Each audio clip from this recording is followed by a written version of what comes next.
রাসূল সাল্লাল্লাহু আলাইহি সাল্লাম বলেছেন যে আমার উম্মতের মধ্যে 4 শ্রেণী থাকবে, 4 নীতির মানুষ থাকবে। উম্মতকে যখন সার্চ করা হবে উম্মতের মাঝে 4 শ্রেণী পাওয়া যাবে।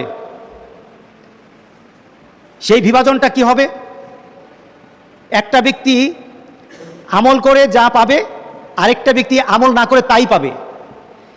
একটা ব্যক্তি তার অর্থ দিয়ে, তার সম্পদ দিয়ে, তার আমল দিয়ে, তার চিন্তা দিয়ে নিজের আখিরাতের, নিজের আমলের মধ্যে যা অর্জন করতে পারবে। আরেকটা ব্যক্তি ঠিক বিপরীত, তার কিছুই নেই কিন্তু সমান সমান তার পর্যায়ে চলে আসবে।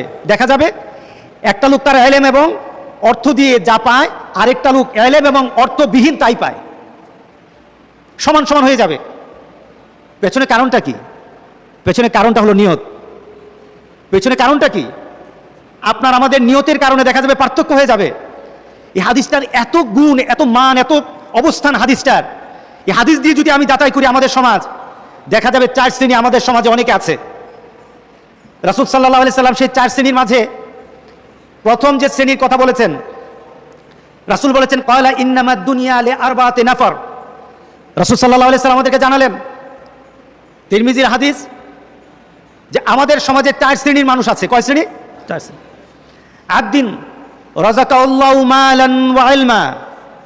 প্রথম শ্রেণীর মানুষ হলো আল্লাহ সুবহানাহু ওয়া তাআলা তাকে মালও দিয়েছেন, ইলমও দিয়েছেন।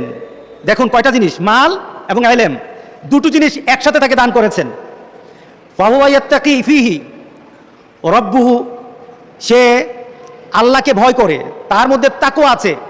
প্রত্যেকটি দান, প্রত্যেকটি মর্যাদা, প্রত্যেকটি কাজ কাল হাসরের দিন আল্লাহ সুবহানাহু ওয়া তাআলা নাপ দিবেন। এই নাপের নাম হলো নিয়তের উপর নাপ দেওয়া হবে। নিয়তটা ভালো, সব কিছু ভালো হয়ে যাবে। নিয়তটা যদি খারাপ হয়, আপনি যে কোনো পজিশনে থাকেন, আপনার যে কোনো অবস্থায় থাকেন, আপনি যত বড় হুজুর হন, কাজ হবে না, কাজ হবে না। আপনার নিয়তের কারণে দেখা যাবে সব শেষ হয়ে গেছে, বরবাদ হয়ে গেছে। আমরা আল্লাহর কাছে পরিবর্তন চাই, আমাদের মনের পরিবর্তন চাই, আমাদের চাহিদার পরিবর্তন চাই, আমাদের চিন্তার পরিবর্তন চাই। আমরা মনে মনে করি অর্থের পরিবর্তন আখিরাতে মানদণ্ড হবে না। আখিরাতের মানদণ্ড হবে নিয়তের পরিবর্তনের কারণে। আল্লাহ আমাদের সবাইকে ওই ধরনের নিয়ত করা আল্লাহ তৌফিক দান করুক, আমাদের মধ্যে আল্লাহ পরিবর্তন দান করুক। প্রথম কথা হলো, আবার এটা রিভিউ করে দেই, প্রথম কথা হলো আল্লাহ রাসূল বলতেছেন, যার মধ্যে মাল আছে, যার মধ্যে জ্ঞান আছে, এই দুই ব্যক্তি আল্লাহর সন্তুষ্টির জন্য মাল এবং জ্ঞান, মাল জ্ঞান দিয়ে আল্লাহর সন্তুষ্টির জন্য ব্যয় করে। রাসূল সাল্লাল্লাহু আলাইহি সাল্লাম বলছেন এই লোকটা হলো সবচেয়ে উৎকৃষ্ট ব্যক্তি। আরেকটা ব্যক্তি দ্বিতীয় শ্রেণীর, তার মাল নাই, তার সম্পদ নেই, কিন্তু তার জ্ঞান দিয়ে সে এই চিন্তা করে যে আমার যদি সম্পদ থাকতো তাহলে আমি ওই ব্যক্তির মতো দান করতাম, ওই ব্যক্তির মতো দিনের খেদমত করতাম।